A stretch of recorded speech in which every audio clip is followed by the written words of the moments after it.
So we're back for the final part of this final review, and we're going to start here with this function f of x equals 1 divided by 5x, and we want to use the definition of the derivative to find f prime of x. So remember, how do we find f prime of x? What is the definition? So this is equal to the limit as h goes to 0. And it's really just this idea of average rate of change, so the change in the output, so f of x plus h minus f of x, and then all divided by h, the change in the input. Now the change in the input, it's hard to see here because it's actually x plus h minus x, so the x's cancel. And then we do what it says, so this is the limit as h goes to 0. And on the first one, right here, wherever we see an x, we're going to replace it with x plus h. So right there, we'll write an x plus h. So we have 1 over 5 x plus h.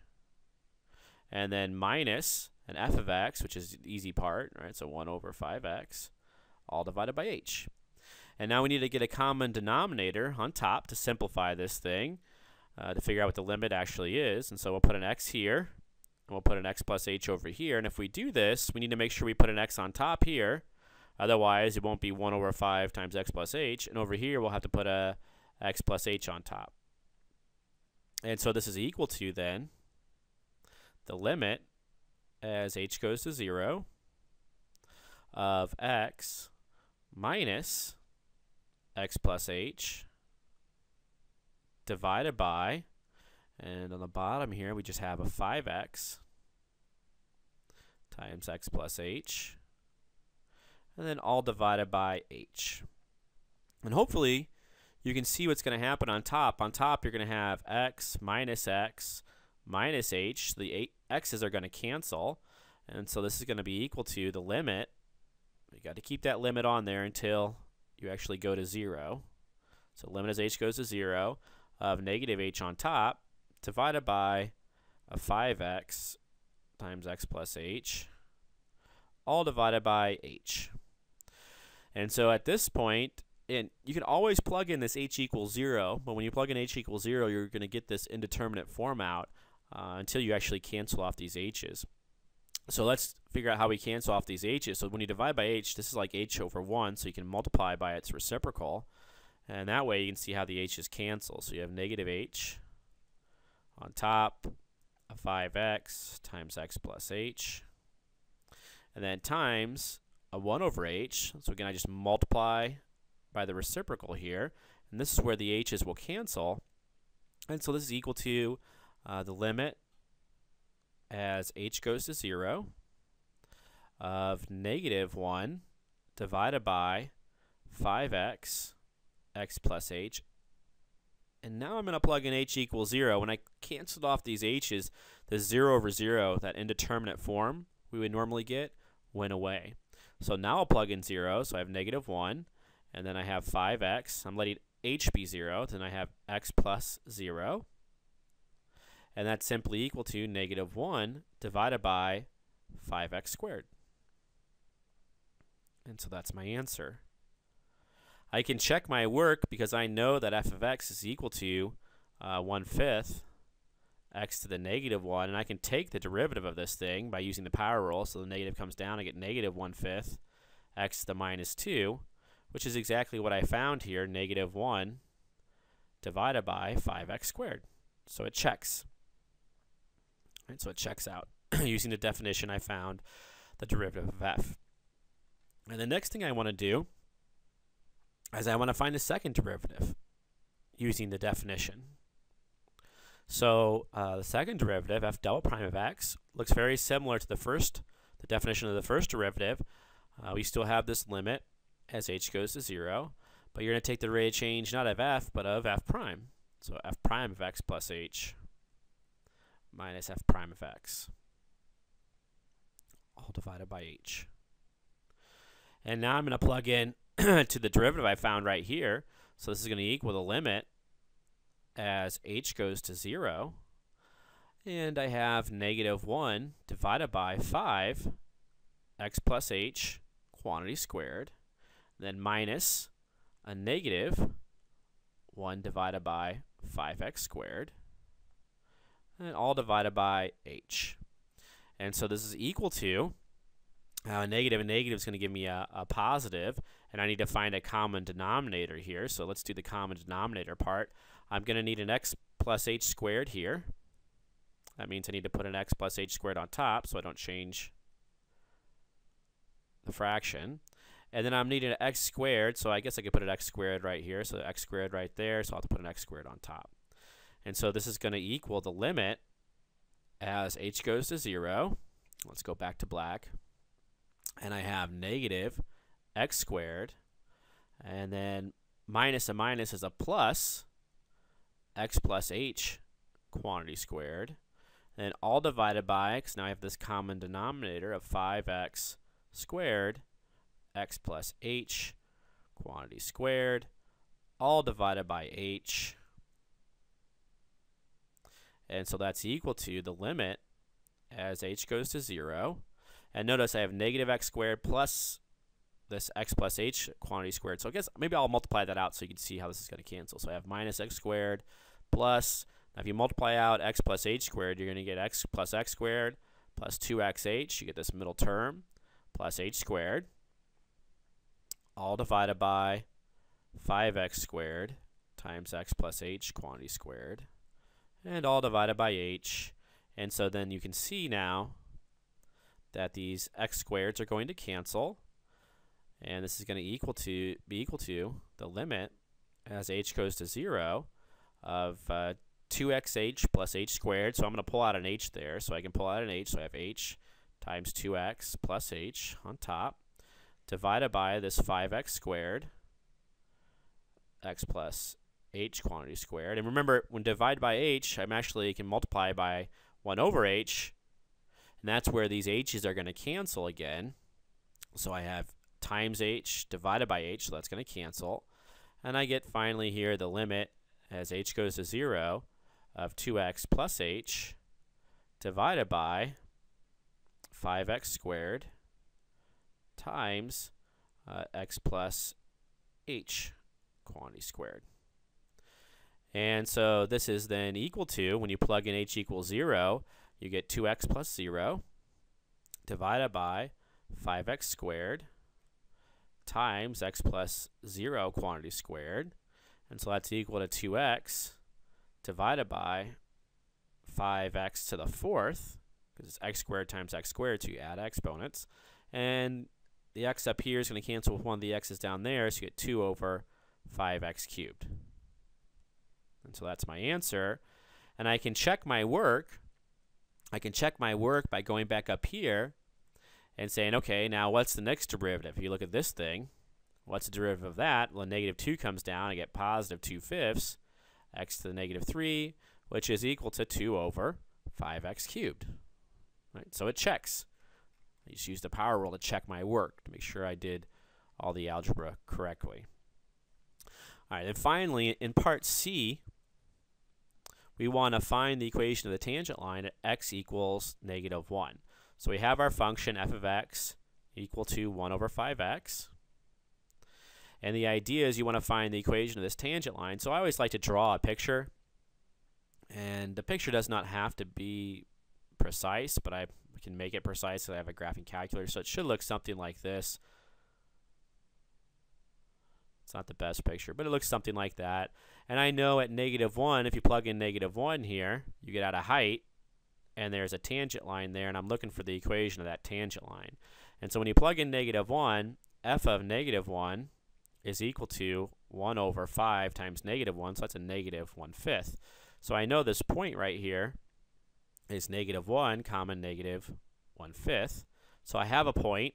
Now all I need is the slope. So here's my point, negative 1 comma negative 1/5. And I need to figure out what the slope is. So what is my m? I say slope. I say rate of change. I say rate of change. Hopefully you say the derivative. So I need to find f prime of x, which I found above to be minus 1 over 5x squared. So when I plug in negative 1, let's see what I get out. So f of negative 1, f prime of negative 1, is equal to negative 1 over 5 times negative 1 squared. That's just 1, so it's just negative 1/5. So that's also negative 1/5. And then I plug into my slope point form, y minus y1 equals m times x minus x1. And so I get y minus a negative 1/5, so plus 1/5, equals a negative 1/5 times x minus a negative 1, so plus 1. And so y plus 1/5 is equal to negative 1/5 x minus 1/5. And if you add 1/5 to both sides, you're going to get something that I don't think is right. All right, so let's see what my mistake. Oh no, there's no mistake here, right? I subtract 1/5 from both sides. And if you subtract 1/5 from both sides, what do you get? Y equals negative 1/5 x. And then minus 1/5 minus 1/5 is minus 2/5. And so there's my answer. And it should look good. I mean, this seems to make sense. Everything seems to line up. If you plug in negative 1, you get out negative 1/5. The slope is negative 1/5. So it looks good to me. All right, so what's next? L'Hopital. So let's use L'Hopital's rule to find this limit. We want to find the limit as x goes to infinity of 1 plus 1 over 3x to the x. And so if you plug in infinity, notice what's going to happen here. You get 1 plus 3 over infinity all to the infinity, which is going to equal, this is actually going to equal 1 to the infinity. Because 1 over 3 to the infinity is like 0. And you're going to ask yourself the question, okay, what's going to happen? Is this thing going to blow up? Or is it going to go blow down to 0, let's say? Or is it going to go to some number? Or what? What's going to happen? I don't know. It's an indeterminate form.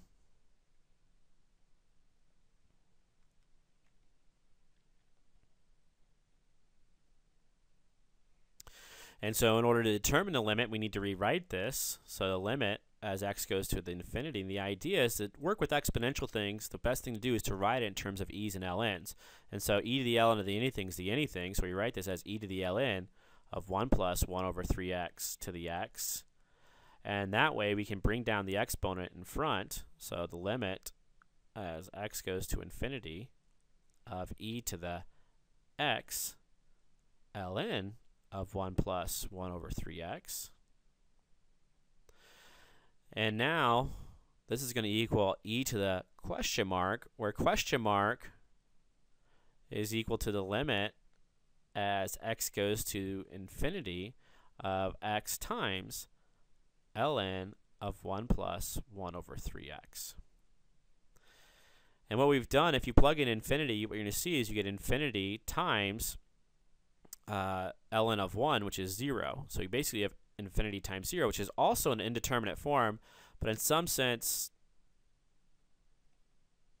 it's more determinate than the other form, I would say, because I can actually then rewrite this infinity and get this 0 over 0 form, so I can L'Hopital, right? Because I can write infinity times 0 if you want, being equal to 0 divided by 1 over infinity. Right, this is me thinking. And then I get 0 over 0, and I can L'Hopital that. So this is going to be equal to the limit as x goes to infinity of ln of 1 plus 1 over 3x divided by 1 over x. Right, these are the same expressions. They're equivalent algebraically. When you divide by a fraction, the same as multiplying by its reciprocal. And so now what I can do, if you plug in infinity, you're going to get 0 over 0 out. And so this is a form that I can L'Hopital. Remember, you can only L'Hopital two types of indeterminate forms, 0 over 0 or infinity over infinity. And so now I'm going to L'Hopital this. This is equal to the limit as x goes to infinity of 1 over 1 plus 1 over 3x. That's a derivative ln times the derivative of the inside, which is a negative 1 over 3x squared. So the derivative of this. That's not a very good looking 3, so let's make that a better looking 3. So 3x. And then divide it all by the derivative of the bottom, which is a negative 1 over x squared. And what's going to happen here is I can rewrite this if you want, so you can see it real clearly. This is the limit as x goes to infinity of 1 over 1 plus 1 over 3x times, and then I have basically a 1/3, and then times a negative 1 over x squared, and all divided by a negative 1 over x squared. So I just rewrote this negative 1 over 3x squared. I pulled out the 1/3, and that makes it real clear what's going to cancel. I have this on top, I have this on bottom, so those are going to cancel. And so my limit,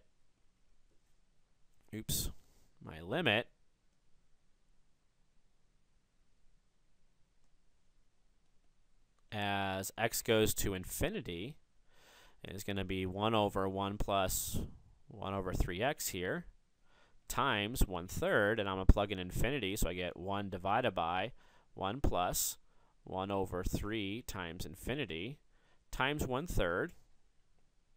And now, I'll put quotes around this. This term right here is like a 0. So 1 over infinity here is like a 0.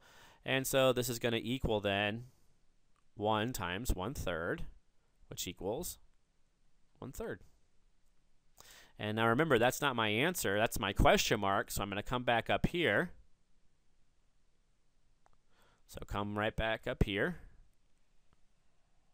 And you plug in for question mark. So I'm going to get this equal to e to the 1/3. And that's my answer. We can zoom out a little bit here so you can kind of see all the different pieces. It's kind of a long problem, but the idea is take a complicated thing and slowly simplify it into something then you can actually take the limit of. All right, so number 23. This is sort of a gimmick problem. It tells you some information about, f of 5, f prime of 5, g of 5, g prime of 5. We want to find h prime of 5, given that h is this. So to find h prime of x, that's what we're going to do first. Notice you have a high and a low, so we're going to use a quotient rule. So the quotient rule says low d high minus high d low all over low squared, and away we go. So the low is g of x times the derivative of the high. Now the derivative of the high, I'm going to use a product rule because I have x squared times f of x. So it's going to be 2x f of x plus x squared f prime of x, and then minus my high function, which is an x squared f of x, and then d low, which is g prime of x, all over low squared. So g of x quantity squared. All right, so now all I need to do is plug in 5 because I want to find h prime of 5. So what's h prime of 5? H prime of 5 is equal to g of 5 times 2 times 5 times f of 5 plus 5 squared times f prime of 5, and then minus 5 squared times, let's fix that, f of 5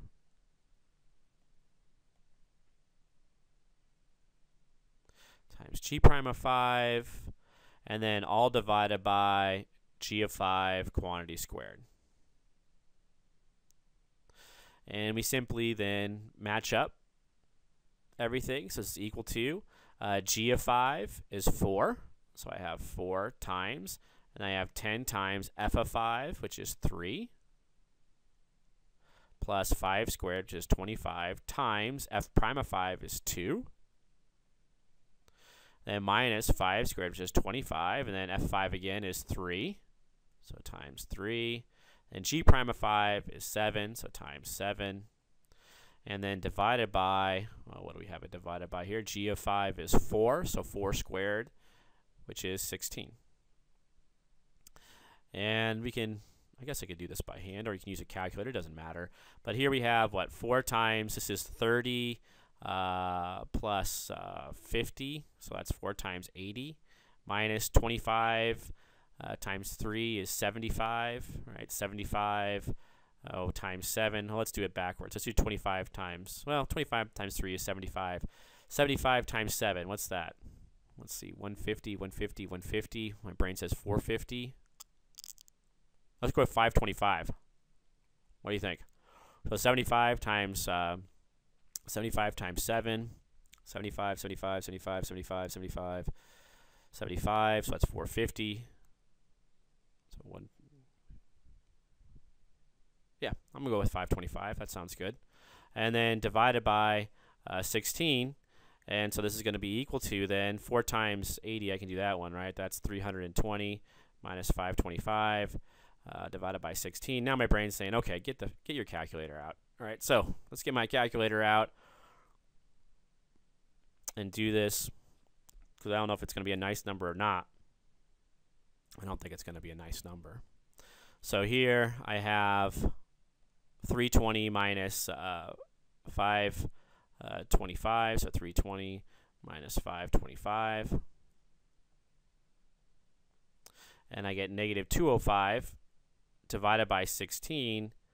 And I'm pretty sure there's nothing nice about that number. So let's see, 16. So I get that, which, I mean, you can write down that number, but I think the fraction is fine. If you convert it back to a fraction, you get negative 205 over 16. So it's reduced. So negative 205 over 16. All right, let's look at the next one. Oh, we have some limits. See, I like these problems. So on here, what do we have? We're going to use a graph of f of x to answer the following questions. If the limit does not exist, right, does not exist. So remember, the idea of the limit is just sort of your best guess. You look from the left, you look from the right, the guesses are the same, that's the limit. So the function is not continuous at what points? Well, it's obviously not continuous at x equal 0 right here, because you have to jump.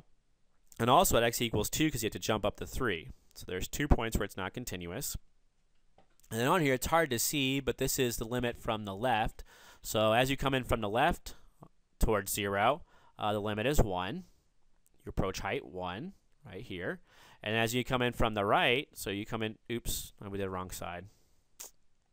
Let's erase that. Okay, this one, let me blow it up because I can't, it's hard for me to see it. So the limit as x goes to 0 from the right-hand side, that's a plus of f of x, I believe. Let me look on the sheet because I can't see that.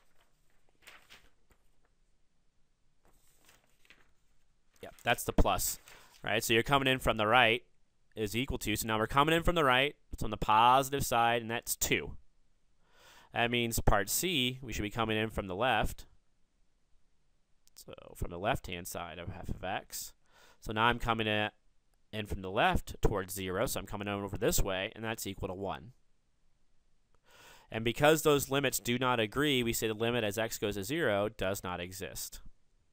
The limit as x goes to 2 now is a little bit different. So as you go to 2, the heights are 2 from the left, the heights are 2 from the right, so those two limits agree, so we say this is equal to 2. So this one was 2, and that one was 1.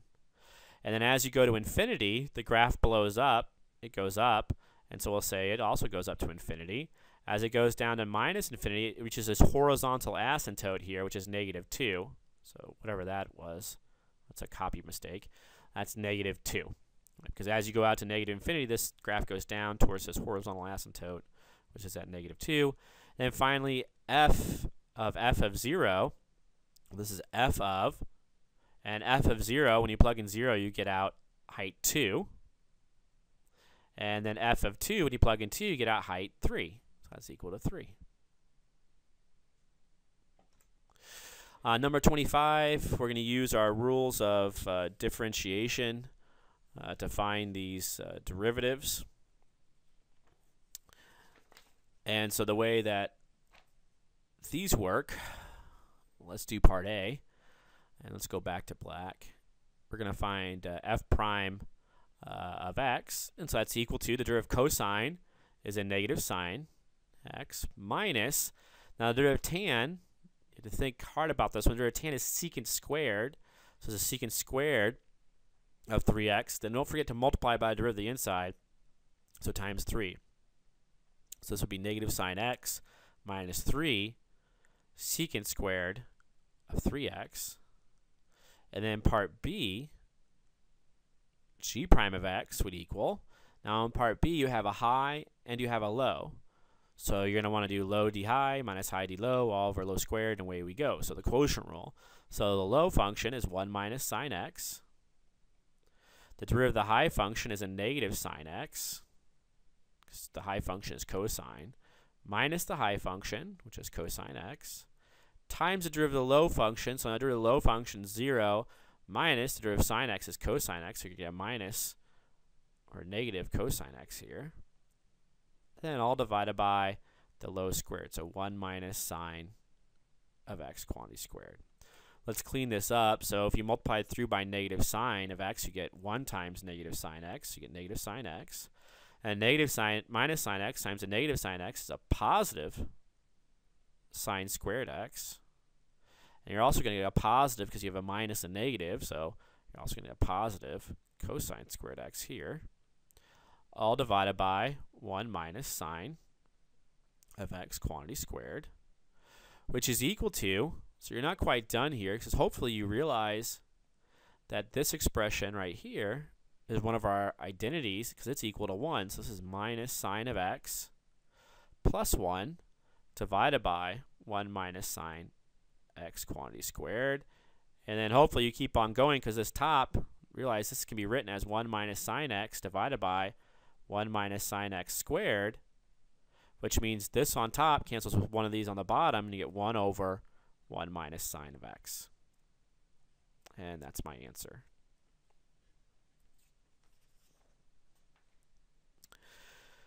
And finally, part C. Let's go back to black here.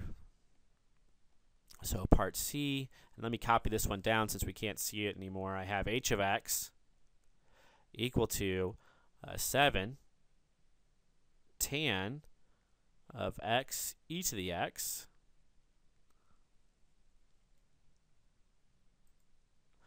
and so I know that h prime of x would be equal to, well, I have a constant times a function, so you copy down the constant, times the derivative of the function. Derivative tan again is secant squared, so I have secant squared of x e to the x.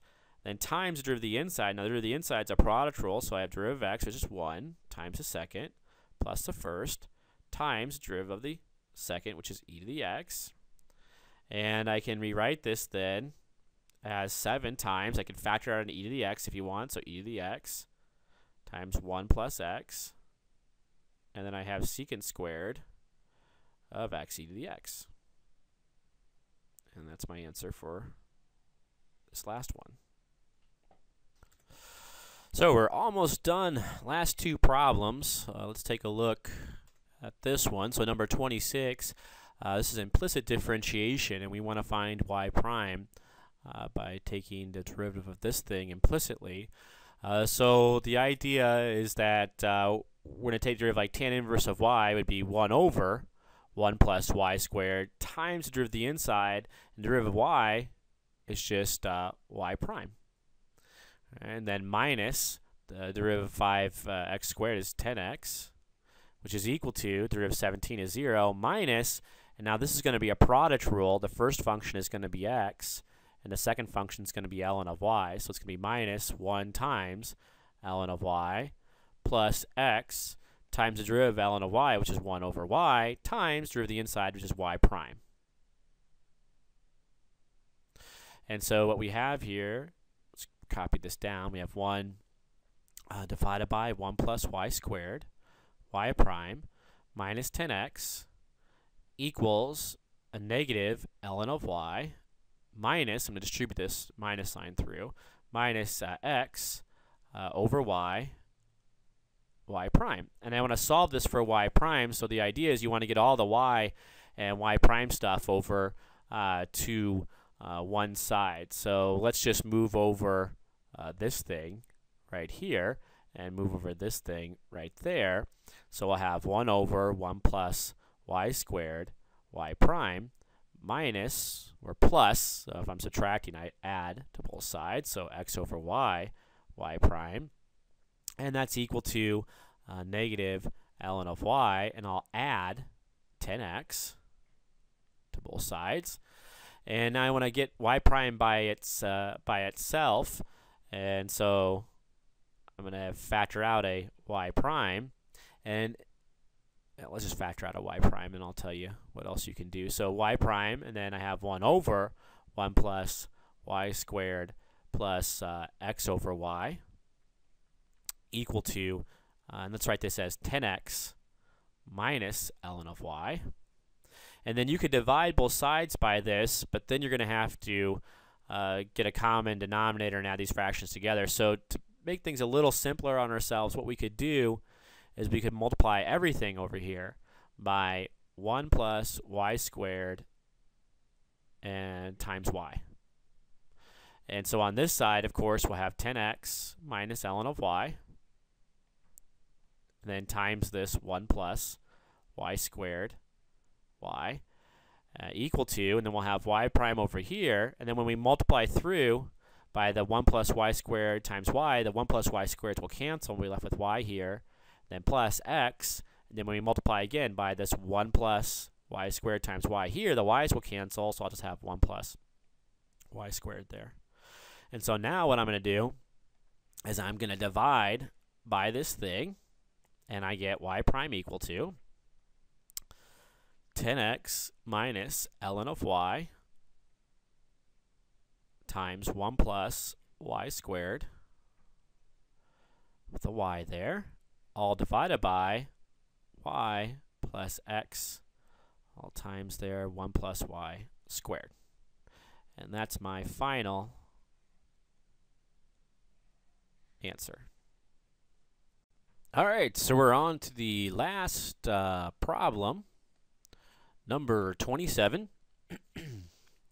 And on here we have a bunch of definite and indefinite integrals. So let's do part A. And so on part A, we have the integral from 1 to 4 of, instead of writing 1 over square root of x, I'll write x to the negative 1/2, and then minus x dx. And I simply use a power rule here, so I add 1 to negative 1/2. So if you add 1 to negative 1/2, you get positive 1/2, and you divide by it. Minus, there's a 1 here we usually don't write, but if you add 1 to it, it becomes a 2, and divide by it. And we're going from 1 to 4. And so this is equal to 2 times the square root of x minus x squared over 2 from 1 to 4. And I simply plug in 4, so I get 2 root 4 minus 4 squared over 2. And then I'm going to take off, so minus, now plug in 1, so we get 2 root 1 minus 1 squared over 2. And so that's equal to 2 times 2, which is 4, minus 16 divided by 2 is 8. Then minus, this 2 times root 1 is 2, and minus 1/2. And so this is equal to 4 times minus 8 is a negative 4. I have minus 2 and a minus is a plus 1/2. And so that's equal to negative 6 plus 1/2, which equals what? Well, I get a common denominator, so I need to get a 2 on the bottom, so I have negative 12 over 2 plus 1/2, which is equal to negative 11 over 2. So that's my answer. Now, you should always check your answers on these, because it's easy to make a mistake. So take out your calculator, and it's real simple to check these things. And so we'll check it by simply graphing it and computing the area underneath the curve. And so what do we have? We have 1 divided by the second square root of x in parentheses minus x. And my window goes from 1 to 4. I'll zoom fit it. And when I zoom fit it, that's what it looks like. So I guess it's going to be this shaded region right here. So second trace, number 7. Lower limit was 1. Upper limit is 4. I'll shade in that region, and it should give me negative 5.5, which is exactly negative 11 over 2. So it checks. So always check your answer if you can, especially if you have enough time. You always come back to it. All right, so the next one, let's copy this down. So part B, what do I have? So on part B, I have the integral of x cubed. So now I have an indefinite integral, so no longer a definite integral. So I will not get a number back. I'll get a function, and actually a family of functions because it's plus c. So 2x to the 4th minus 1 dx. And so this is going to be a u substitution because it's not one of my 4 types. Oh, not one of my types. I guess we have 13 types, we decided, but it's not one of my types. So I'm going to use u equal to, and I let it usually be the thing on the inside, so 2x to the 4th minus 1. And then du is going to equal, the 4 is going to come down, we get 8x cubed dx. And so this is going to be equal to the integral. And then my u is real easy. It's always easy to identify. So here's my u. So there's my u. The problem is the dx stuff. So I have x cubed dx. So I have x cubed dx. And over here, I don't have x cubed dx. I have 8x cubed. But I just want this by itself. So what I need to do is divide this by 8. So du divided by 8 is then equal to x cubed dx. And then I got it. All right? Just you can color code them, and you can say, okay, replace the color stuff with the other stuff. All right, substitute in. So I'm going to have u, that's the yellow stuff, to the 1/2. And then x cubed dx is my du divided by 8. And so this is equal to 1/8 the integral of u to the 1/2 du. And now this is just a simple power rule. So I have 1/8 u, I add 1. So if you add 1 to 1/2, you get 3/2. And divide by it, 3/2 plus c. And this is equal to, so multiply by the reciprocal. So if I multiply this by 2/3, you're going to get 8 times 2/3 u to the 3/2 plus c. And so that's equal to, and so 8 times 2 is 16, so you're going to get 16/3, and then u to the 3/2 is really u square root of u plus c, and you can finally plug back in for u, so 16/3, and u was 2x to the 4th minus 1 times the square root of 2x to the 4th minus 1, all plus c. And that's my final answer. And part C is very similar. So on part C, what do we have? We have the integral of cosine of x times sine of x dx.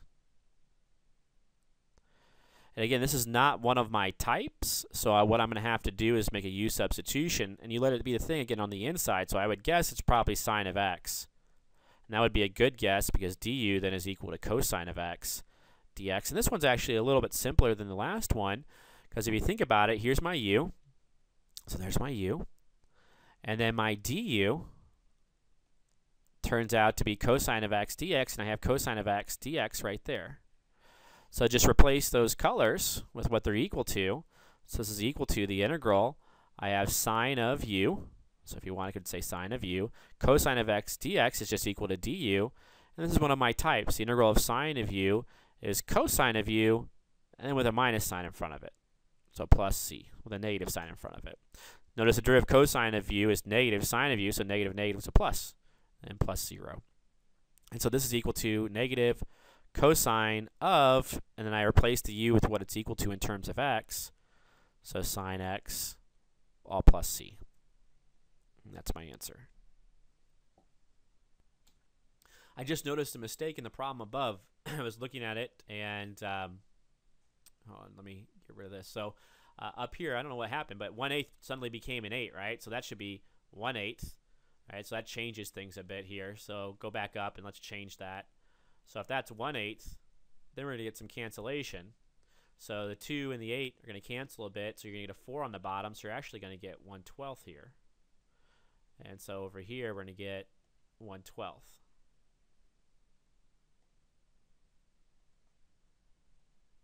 So go fix that, right? Important, always show your work, right? You're always going to make silly little algebra mistakes because there's a lot of little calculations you're making. All right, so let's move on to part C. So on part C, we have a, oh, that was part C. Part D, I'm sorry. It says C on your form, but part D. Now we have a definite integral from 0 to 1 of x e to the minus x squared dx.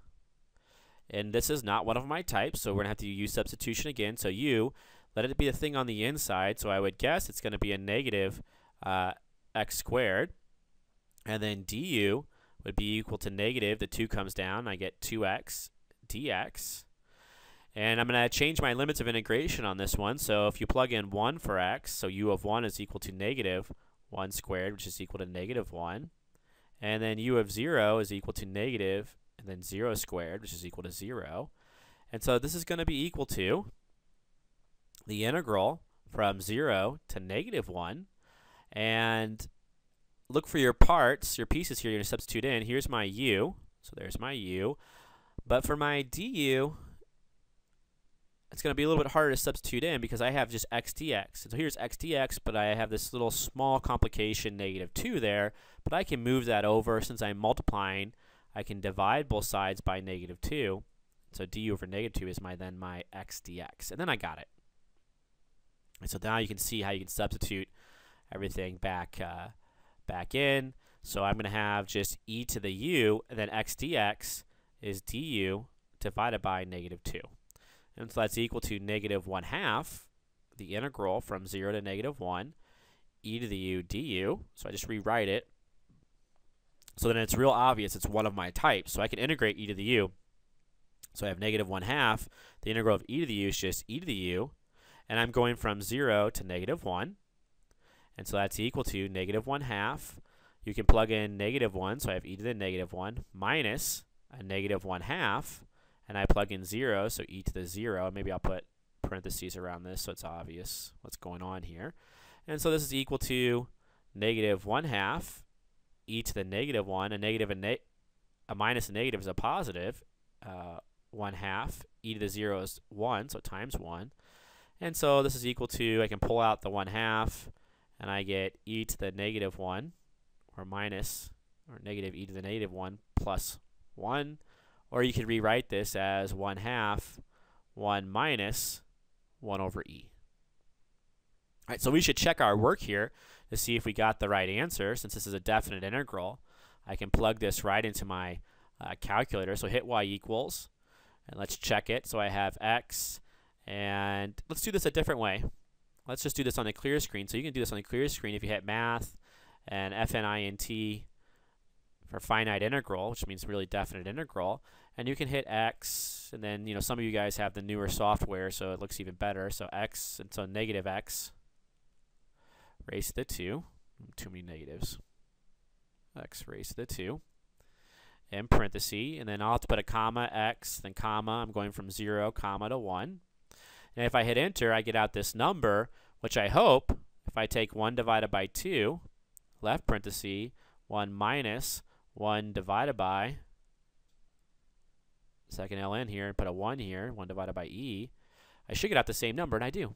So this checks. So it's good. So it's a good answer. Let's look at part E, which is the integral from 0 to 3 of 2 divided by 1 plus 5x dx. And it's not one of my types, so I'm going to need to do substitution.